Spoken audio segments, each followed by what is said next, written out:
Welcome back to the RezToCEO podcast, where we share stories of Indigenous entrepreneurs, innovators, and leaders who are transforming their communities and redefining success across Turtle Island. I'm your host, Trent Billette, speaking from Treaty 10 territory. Today, we're diving into a topic that's about at the heart of our future, Indigenous clean energy and economic sovereignty. My guest is David Harper, a member of the Colorado River Indian Tribes and the founder of HuuRav Energy, and that's spelled HuuRav Energy, a native-owned company financing scaled tribal energy projects across the U.S. David's mission is simple but powerful, helping tribal nations reclaim energy sovereignty and build a sustainable, independent economic future. David, welcome to the show, brother. It is an honor to have you here. Yeah, it's great to be here. It's really good to be here, and especially on an Indian podcast. I love it. Thank you. And for my first question, for the audience out there listening, let's start at the beginning. Before the company, before the projects, what inspired you to take this path into clean energy and entrepreneurship? Well, it started about 10, 12 years ago. I was living at home on the Colorado River Indian Tribes out on the Arizona-California border. And one day we were traveling in California and we saw this big old plume of dust. And I was with some elders, about 20 elders, women. And we were coming from a meeting and we were kind of learning about energy as an elders committee. And so they said, hey, take a look at this. Let's stop. So we got on top of this over bridge, and we looked out and we saw 20 bulldozers just bulldozing the heck out of the land. And my aunt says, this is our traditional homeland. This is our footprint. What the heck are they doing? And I was like, really? And I was looking around kind of astonished a bit, and they're like, yeah, this is our homeland. This is where we come from. And then we went back to the tribe and we asked the tribe, what's going on? Because this was like 20 miles off of our reservation. Nobody knew. And so we went back and we were this time called by the museum director. He says, hey, you guys got to come out here and look at this. So we went out there and we saw these artifacts flipped over in the dirt, and these caterpillars just taking them out, just driving on them, pushing them out. They had archaeologists out there and tribal monitors from other tribes there. And so when we asked the monitors, where are you from? They're like, oh, we're from a tribe 200 miles away. And we said, are you native? They're like, no, but the tribe hired us. And we're like, well, what do you know about cremation? They're like, we don't. We're just told to be out here and watch this stuff happen. And we're like, so we went back to the tribe and we chewed out the tribe and said, what the heck? The elders were very upset. And so the tribe, we found out, was notified of these projects, but they never answered the questions to the project. So then we went out there and met with the developer, which was there were 4 6,000-acre facilities being mowed over at the same time. So we were like, we couldn't count all the artifacts, but we saw human remains there. And we saw those are our human remains. And so we stopped the project. And then we started pushing the tribe to start asking questions. And then we became involved in a lawsuit. And then my mother and my aunt, who have now since passed, they wanted to be interveners in the federal court hearing. So the court allowed us to come in, and we had a traditional voice. And then the tribe, we were at odds with the tribe because we felt the tribe didn't do enough to maintain our culture out there. And so this is in the California desert where it's 120, 125, but it used to be, in the day 10,000 years ago, it was a swampland, and there were rivers and lakes there, and we lived along these lakes and rivers. And so that's how I initially got involved. And then we went into the lawsuits, and we almost broke some of these large solar facility companies because we put an injunction on it. And it went about 45 days, and they were losing $1 million a day. Finally, they came to us and said, what do you want? And we were like, we're just citizens. We're not of the tribe. You got to ask the tribe that. We're just making our stand for our people. And so they wound up giving us a tribal historic preservation office worth $1 million, direct cultural monitoring that the first year we made about $6 million. They exclusively started contracting with the tribe on sand and rock and all these other entities. And so we really pushed the issue against the companies because we felt like they were just uprooting us. And so the second year we were able to negotiate, and actually I wound up writing the consultation for reburial for the National Congress of American Indians, which represents all tribes in the United States. And then we did one on consultation, how to consult with tribe across the United States. And so from there, I became the first tribal historic preservation officer for our tribe. And then, as word got around, people started to figure me out that I knew how to go against the company. So a company called Navajo Power hired me to keep them out of federal court. They were a developer and they wanted me to come in to help them size projects. And so I started working in development. And from there, I went into a national organization called the Alliance for Clean Energy, which is a national renewable energy project policy program across the United States. Worked there for a little while, and then we've always been working on a company called Southern Skyline, which is a consulting firm for renewable energy. So we kind of graduated from homeroom grassroots movement of our people and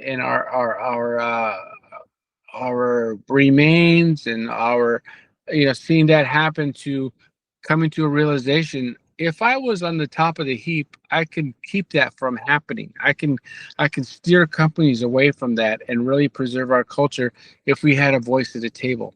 But it was more important if we had a voice at the table with the tribe and their sovereignty and self-governance. And so henceforth became the realization, what if we created this HuuRav company that can actually help tribes in their sovereignty? And so it was a slow growth of over 12 years from just being Joe Blow citizen concerned about our people to where we're at today in our entrepreneurship. And that's what like kind of follows with my next question. And you're a member of the Colorado River Indian tribes. How did your nation and community shape the way you think about leadership, resilience, and business? Well, I've been a traditional spokesman for the Mojave people for the past 30 years. And I work, we still do open cremation, and we still take care of our people in that way, traditional way. And so we have an administrative tribal council, and then we have traditional leadership. Sometimes they don't agree, and sometimes they don't agree with each other. And so what shaped me was to understand the cultural leadership. That was the identity of sovereignty, right? Because the tribal council can be a government of colonialism and take away from the tribal knowledge. And so in order for a colonial government to have sovereignty, it has to understand its cultural identity of who you are and what makes you different. And so I learned that. And I learned how the economics outside the tribe can affect the tribe inside, and how because we're a tribal nation, we don't pay attention enough to the outside. And as I learned on the outside, what makes these companies work, what is their thought, what is their mannerism, how do they see Indian people, and actually how do we see ourselves, right? And so coming out of that mold and looking into the world as it is today, do we have the question I gave myself was, do we have enough competency to survive in this world? And I realized we can. We can. It's taking and drawing from all these traditional teachings, looking at the tribal government and how that works, to now looking at how energy truly affects our people, and how we think a transmission line or a company 50 miles away is not going to harm us or it's not going to do us anything. But in reality, it's our connection to the world on the outside, and we have to grasp it. We have to see what it is, how it's going to impact us, how we can better us in mitigation or in factors that put our people to work. And if there's a project 50 miles away, why aren't our people being called for work development? Why aren't we prepping our people to go to work and become self-sustaining and self able to take care of ourselves and still live in the tribal world? So, what was there a specific moment or experience that made you realize I need to build something that helps our people move forward economically and sustainability? It was probably a personal moment when some of my friends passed away that were my age, and that they died of alcoholism, or they harmed themselves, or the drug overdose. And I saw that I could have a life like that and have minimal impact for my people, or I can choose to do something. And because I've worked with our traditional people for so long, I saw death. I saw death. And when right before my mom passed away, she said, I'm going to pass. And what you can do with your life, you can go on now. You can choose to stay in here and help your people, put them away in death, or you can have a choice of life, of moving forward in your life and doing something that you want to do for yourself now that I'm leaving you. And so I looked at her and I said, I feel bad of all my people dying, but I'm like the last one left. Who heals the healer? And she said, that's what you're going to have to find yourself, or you're going to have to move on and look in your own life of where you want to be. And so I chose to make a move to start doing something outside of the tribe. Let's talk about HuuRav Energy. What does the name mean, and what does your company do for tribal nations? HuuRav means in Mojave, it's the energy that makes lightning and thunder. If you've ever been in a storm, you'll feel that energy. You'll feel the wind. You'll feel the pressure, right? That's HuuRav. Now, when we say HuuRav with the rolling of our tongue, that's the rolling thunder that comes across the sky, right? So the word has two different meanings. One is HuuRav is the energy. HuuRav, in a different way, is the rolling thunder that captivates you in a thunderstorm. And so we created that because we made that because we felt like that's energy. That's how traditional viewpoint of what energy is. And so we created this program, this company, to help tribes that have existing renewable energy. Some of the tribes have started their renewable energy projects, and because of the drawback by the federal government, tribes kind of are held in suspense because all their money that they were counting on to come to to create these renewable projects has stopped. And so as we looked in the pipeline and we found that there were 22 tribes that were here that started their project, and now they're in a flucture of uncertainty of where they're going to get funding. Well, we said maybe we can create a company that can do bridge loans to tribes to keep those projects going. The thing to remember and to think about is the federal government has the fiduciary responsibility to Indian tribes in the United States. They say we're a conquered people, and that they said as long as the grass grows and the river flows, right, that they will take care of us. Well, if you know the Southwest, the Colorado River is drying up, right? So there's no river flow. And so that tells us the government isn't going to continue to help tribes in financially funding these projects. And so the tribe is going to have to learn how to pivot to not be so dependent on the federal government, but look at philanthropy, or look at uh, uh, uh, other companies to help them finish these projects. But the thing is, the tribes have leaned on the government so long that most tribes don't know how to pivot. They don't know how to talk to philanthropy. They don't know how to talk to industry. So HuuRav was created to help the tribe uh, ask for help. To help, and we were created to help bridge the gap of financial need for the immediacy, so these projects can keep going. So many of our listeners might not realize how many energy projects get staled on tribal lands or First Nation lands within US or Canada. What are some of the biggest barriers you have seen when it comes to financing or policy? It's not understanding tribal government, and tribal government not understanding industry, because as tribal government, they just want the project done. They don't know about the engineering, the capacity of what it takes to create these projects, the amount of money, the amount of feasibility studies. They don't want to know that, right? They just want that project done and in production. And if per cap happens, per cap, bring it on. And industry itself, if industry knew how to talk to tribes and how to approach tribes, a lot of these projects would have been done already, but they don't know how. So there's a lot of cue of each other. We don't understand each other.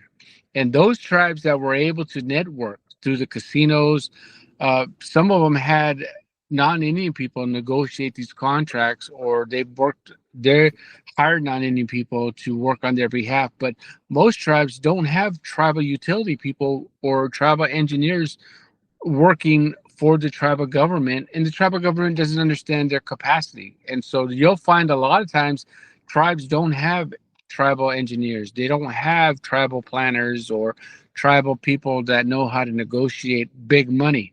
And a lot of times when we talk to tribes, we say, do you have a competent court? Because no billion-dollar industry is going to come to a tribe that doesn't have an established court.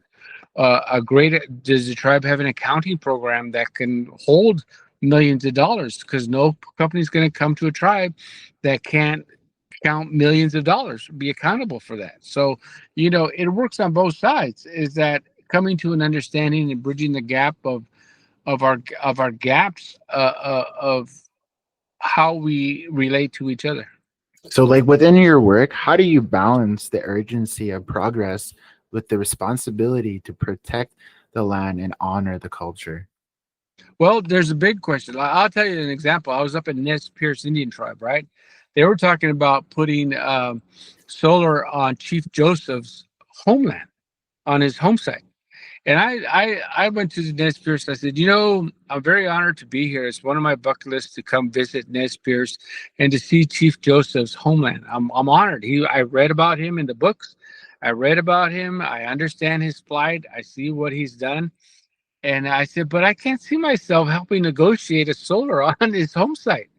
And the Nez Perce chairwoman said, Mr. Harper, thank you for that, but it's our land, and we'll decide what goes on that land. And I was like, hey, if that's what the tribe wants, more power to you, right?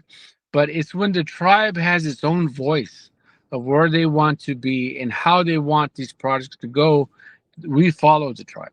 And so it's the tribal driven prospect. And so they know, what areas are sacred. They know what areas not to go on. So we follow the lead of the tribe, and we fully give them that self-governance to tell us where they want these projects. Yeah, you went out. Can't hear you. I said I read in Tribal Business News that HuuRav was built to create new pathways for stalled projects. Can you share a story or example of one of that really shows what's possible when tribes take ownership of their energy future? Yeah, we've already gave out one loan. We facilitated a loan for $1 million to one of the tribes up in Northern California. They had a project all ready to go. BIA was going to allocate $1 million for their project to keep moving. And out of the blue, because of the government problems with the administration, those monies were BIA pulled that money from the tribe, and it stalled the tribe. The tribe was ready to go. They had already hired people to come and start working on the construction, and there was no money. And so this was to put in a microgrid into their reservation. And so they were stuck. They had this project, they had construction, people waiting to come to work, but they had no money. So HuuRav came in, saw the need, facilitated $1 million loan. The tribe is now moving forward. So RezToCEO is all about bridging traditional teachings with modern entrepreneurship. How do you bring those two worlds together in your work? We have to honor the land. We have to be good stewards of the land, and we have to listen to tribes, the tribal government, the traditional people. A lot of times when we're in these roles, we go into the tribe, we meet with the elders. We sit in the senior luncheon. We have lunch with seniors. We go into the tribal community. We get a good feel of where the tribe is at, because we know stakeholder engagement, tribal membership has to support these projects. And if you don't, your project's not going to move forward. You may have an administration that wants it, but the people don't. And so by honoring the people, by honoring the traditional people and hearing their perspective, and seeing how the tribe ties in with its people, that's really important. And we have to recognize that the language, the traditional footprint. Some of us are put on a reservation, but that's not our traditional footprint. We go far beyond that. And so we have to recognize those things, and we have to believe that the tribal government has well representation of the people, and that it's the people's voice that count in these projects. For you, what's the difference between business and purpose? How do you stay grounded in the values while leading a growing company? Well, again, traditional values, money is money. It's not gonna, it's good to have, but it's not the purpose. The purpose is, I think, to understand this. When we work in tribal communities, we are lifting the socioeconomics of the tribe. We are creating jobs. We are creating opportunity. We are lifting a tribe that has maybe 40% unemployment down to 10% unemployment. We're impacting the tribe. We want to see the family go get pizza on payday Friday, right? All sitting around, enjoying themselves, having payday pizza, and just living that life of seeing the nucleus of the family together, happy, because dad went to work, dad earned that money, dad is now enjoying that money with his family, and that they're together. And so we want to lift it. We want to make the economic change for the tribe, and that's what these projects do. They're not projects just to have. They're not projects just to lower the power bill, but they're to putting the money to work, putting our people to work, and giving them a livelihood, giving them a life-changing training that can push them to a career. That's what we want, and that's how we want to impact. What advice would you give to young Indigenous entrepreneurs who want to step into industries that aren't always built for us, like energy, finance, or tech? I think patience, and latch on to an Indian person that you feel the good energy, that you feel good, because some tribes, they hire non-Indian people and they bring that corporate bullying into tribal communities.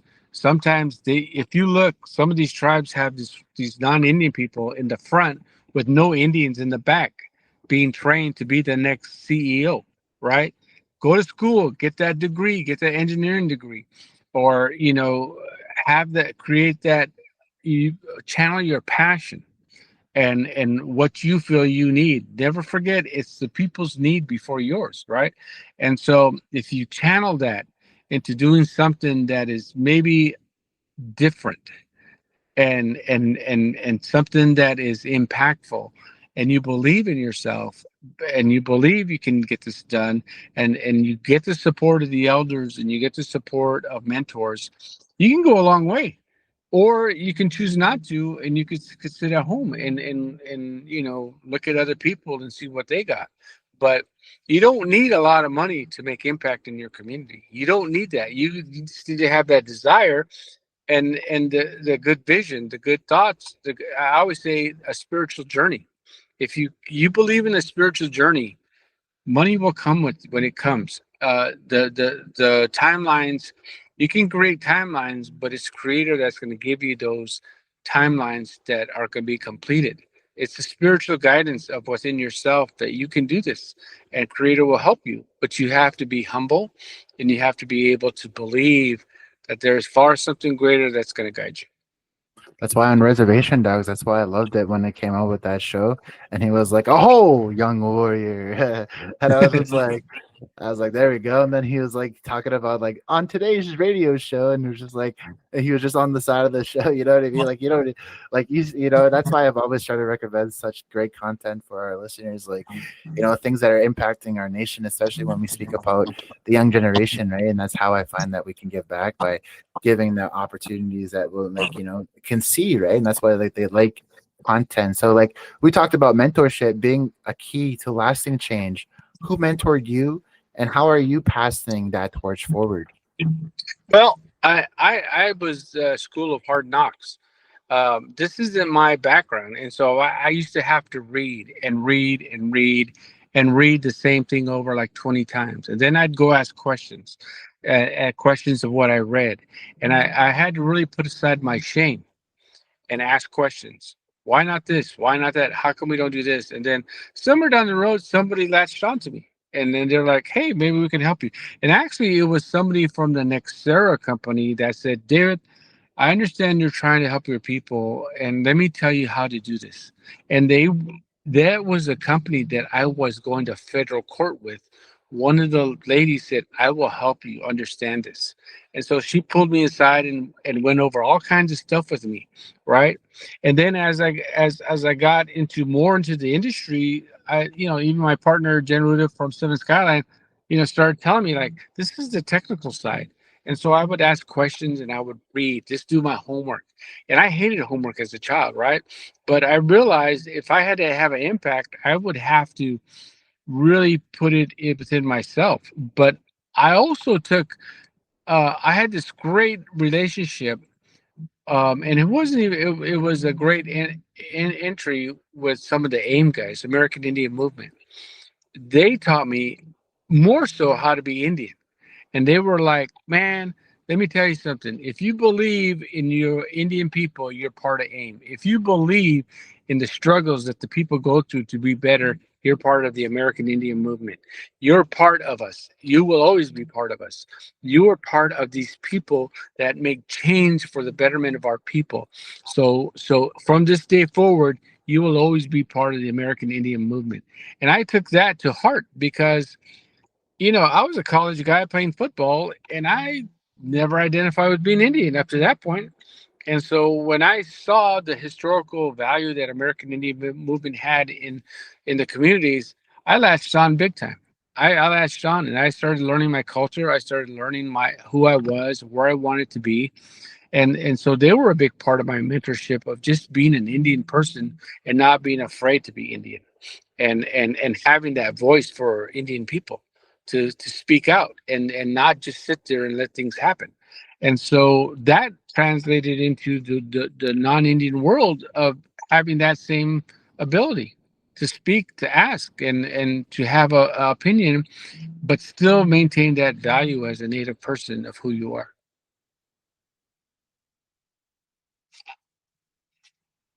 Can't hear you. So we often speak about energy sovereignty, not just as economics, but as self-determination. What does that phrase mean to you personally? Well, it's the tribe being able to identify its own needs. See, when we work with utility out in the world, they don't like Indian people. We're like, we're like, in some instances, dogs to them. Like we don't count. And that's how they treat the Indian people. And that's how they treat the service.